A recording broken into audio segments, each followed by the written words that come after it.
you're just tuning into this video to see the Baler destruction part or the repairs, make sure you hit the like button.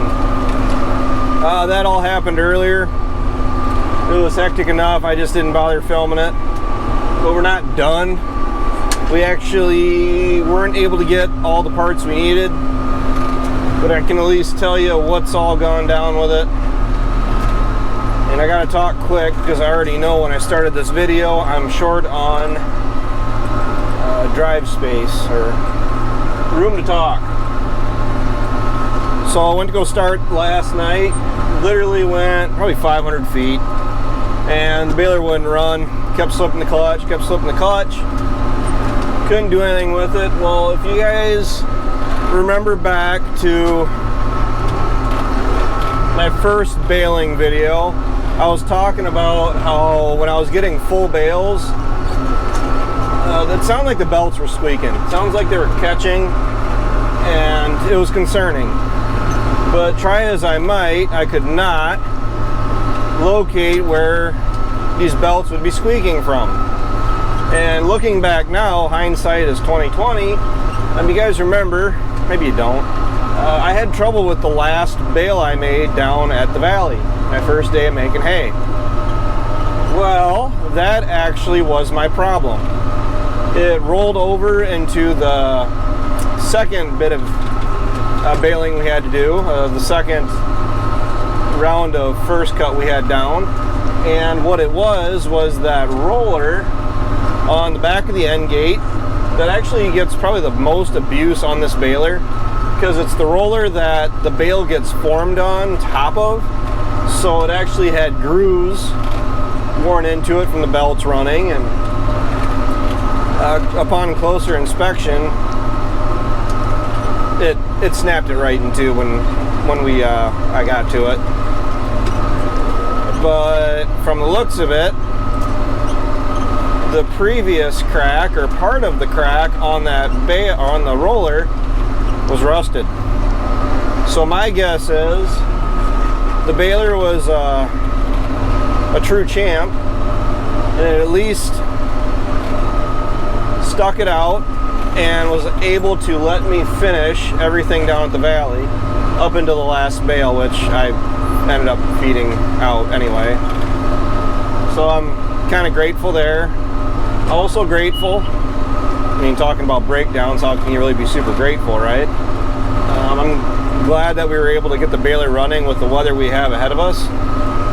We went out last night. I wasn't planning on baling at all. I was actually planning on raking today and starting baling tomorrow. Now, if we would have gone that route, we'd have been in a world of hurt, because they're calling for rain tomorrow or the day after tomorrow, almost definitely the next day. They're pushing the rain back. I hope they keep doing it, because the next ground that I have every intention of going to is the valley, and I want to get that ground done. It still hasn't been made yet, or let me say this right. The crop ground, the former crop ground, the bench ground, and the pasture, that's been made the first time. For the person that asked why I didn't cut all of that one field that looked like some of it was still standing yet, that's because it had water standing on it. And that field has been known for not draining well at all. But because of the above average moisture we've gotten in the last couple of years, few years, I think we can officially say it's been a few years now, it's just exaggerated the amount of moisture that's in that field. And I'd say about half of it, it's a 7.5, 8 acre field, somewhere in there, and I'd say about half of it I lost to being too wet. Not much I can really do about it. It was actually dry enough. The week before I went down to cut all that down there, I was actually driving across the swamps, I don't know, however you want to say it, with the four-wheeler. And Got to focus a little bit here. And we actually, just the nature of June, it's typically a wet month. It did not disappoint for the most part. It's been warm. 80s is pretty common, which is actually really nice for getting hay dried with the light breezes we've been getting. But the problem is, I went to go check the valley the other day when we cut this stuff, and it was too soft. Like the driveway to get out to it was too soft, and the bottom itself, that grass is over my head in some spots, so it's going to yield really well. Quality may not be the best, but my plans for that, compared to growing up and what we're doing now to make decent hay, we're actually added 2 more steps. Starting this year, we're adding 2 more steps to making hay. Growing up, it used to be cut, rake, bale. Awesome. Now, since we got that Rhino tedder, it's been cut, ted, rake, bale for the last couple of years. Now that I have that sprayer, the plans are, I'm not sure how much, how often, if I'm going to do it after every cutting, if I'm going to do it just after first cut or second cut, I don't know yet. You guys are going to learn and find out right along with me. But now the new trend is cut, ted, rake, bale, spray fertilizer. And that's just because I need to get the most out of my money. I have that ground down the bottom, that's 100 acres or so. Depending on the day, it's probably over 100 acres. And the reason I bought that sprayer was to hit my hay crop after first and second cut. I imagine if all the stars lined up just right, I could hit it after third cut and try for a fourth cut. That was never my intention to get 4 cuts off that bottom. Just 1 really good one, 2 pretty awesome one, and a third one, just whatever I could get off of it if time allowed. So that's kind of the plan. Not planning on spraying or spreading fertilizer and all my dad's stuff, my brother's stuff. All of my dad's hay as of today has been cut. He has a lot of new seeding that we got to make yet. Ooh, that's right, make a bale right in the steep hill. But Dad's got a lot of new seeding, so probably end of July, August, somewhere in there, we'll have all that to make, which is good because we only made, Dad will have about 50 bales of first cut, which is actually going to go fair ways. It won't cover anything for his beef cows yet. 50 bales should cover what his feeder calves will go through. And got to focus again. We're going to make a bale here in just a super awkward position. I'm making 5x5 bales. They're 5 foot wide coming out of the baler, but they're also 5 feet tall. I'm going to have to do a video answering what I'm all doing over here. The baler, I think it's pretty self-explanatory. I'm constantly adjusting the pickup. This is what this lever is for. I'm constantly adjusting it because I already destroyed a bunch of teeth earlier. Not my fault. Even though that we do have the wheels on the side of the pickup, I don't like running the wheels directly on the ground. I like running the wheels so they're skimming the ground. So if you get in any uneven spots of the field, the wheels will take up the slack and hopefully reduce the amount of wear on the teeth from them hitting the ground or running into the ground. So that's what this is for. The end gate pretty much speaks for itself. What was the other question? I think it was the PTO question. Why did I shut it off before? That was just because I was distracted. The reason that I do this is because I grew up with the 535 round baler, and I was taught. That's how I learned. That's how I grew up. After every bale, you shut the power takeoff off. You backed up, you dumped the bale, you started it up, and you dropped the end gate down. The reason I did that, other than the fact that is how I learned, so I mean, you carry those habits, albeit bad habits, good habits, depending on who you are and where you're at. into adulthood. And the thing is, on that baler, it was completely and utterly unreliable when it came to wrapping bales. I didn't trust it. Literally, I've had days with that baler, I had to get out with every single bale and fight the net wrap on the back. It would wrap on the rolls, it would wrap on the upper rolls, it would only wrap half the bale, and I don't miss that 535. Between the pickup being ran by a belt, so you got into too much material, you would actually plug up the pickup, which you can do with this, but it's a lot harder. This is ran with the roller chain. Also, the teeth, that 535 had a weaker pickup on it. The teeth were the older style. These are technically, I call them the mega tooth pickups teeth because they are the square teeth. They take a lot more abuse. That 535 had the round teeth on it, and you couldn't keep teeth in that pickup. You couldn't.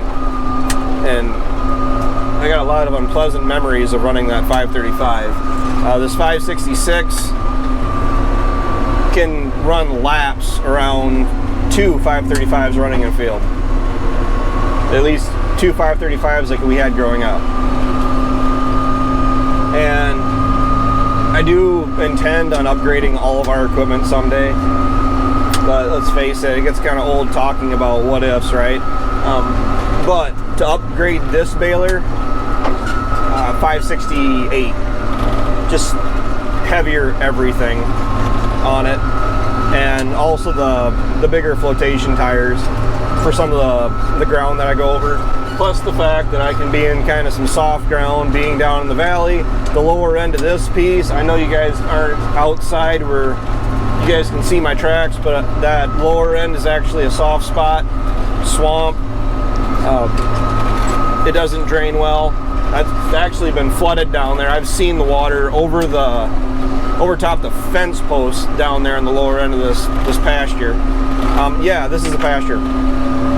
The goal is to get cattle in here someday. Probably sooner than later, especially now that I have cows of my own to start pushing fences again. So that's a thing. But I gotta be honest with you, they're in the lot up the home farm. I gotta feed them. They're pretty much 98% reliant on me for feed, and I don't really mind it. Yeah, it's cost you money. You gotta feed them year round, and you're pumping the water to them for the water. But tell you what, you guys have seen some of the videos where I've gone and checked the cows, and it's nice to be able to walk out of the machine shed out to the lot, get in the corner of the pasture of the lot, look around, and I just checked all my cattle. As the herd grows, it's unrealistic to do that, but I do know that there's guys that there's a guy over across the pond that does that. Man, that was like early YouTube too. I'd have to go see if his videos are even still online.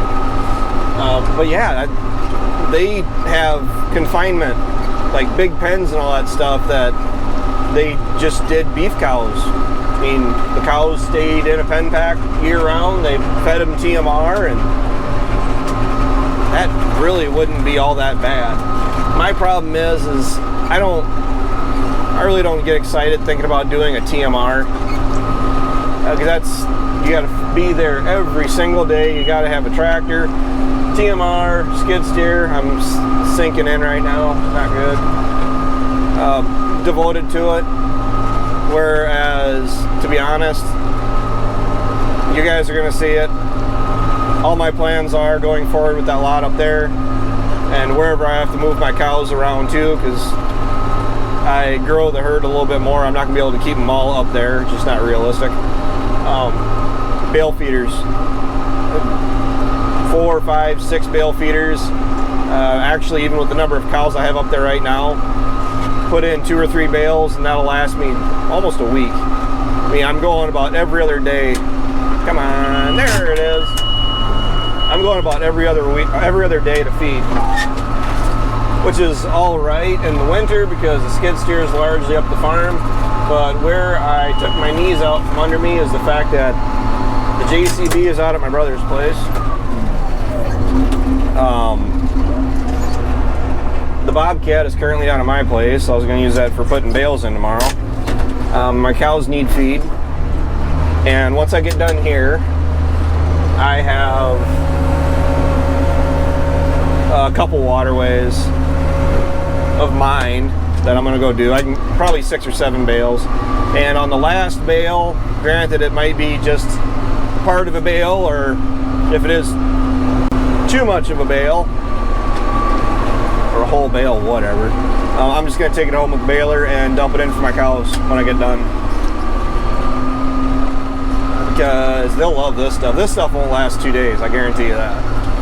But the calves are eating good. They're copying their moms, so they're eating grass, they're drinking water, they're eating their mineral, and they are growing very nicely. I'm waiting on 2 more calves, and I should have just done another cattle video, but making hay, that actually does pertain to raising cows, so I think we're in the clear there.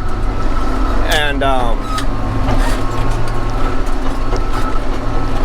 I'm just trying to raise my calves, my cattle, low cost, on a budget. And the calves won't get any grain until I wean them off, which I think they'll be all right. But I wish my last 2 cows would calve and get the cows opened up for getting bred back. I gotta focus on what I'm doing, and 17 minutes is more than what the camera told me I had left for filming. I don't want this to cut out on me again. So thanks for watching. Thanks for tuning in. Take care. Take it easy. Keep in touch. I'll do an update on the baler once I tear into it. I gotta do a bunch of maintenance to it between now and using it again from the pickup. I'm gonna swap out at least one of the belts, if not 2 of them. I got one that's actually splitting apart, and that bar that goes across the back. I got the roller. We went to Elkader for that, but there's a bar that we're missing that we need to get put in, because we just torched and hit it with a hammer and beat it into submission, and at least got the old one back in where it would work, but it's got a pretty gnarly bend to it, and it's not working like it should, but it's working enough that we can get about 50-55 bales made today. So that's enough of me talking. I'll talk to you guys later.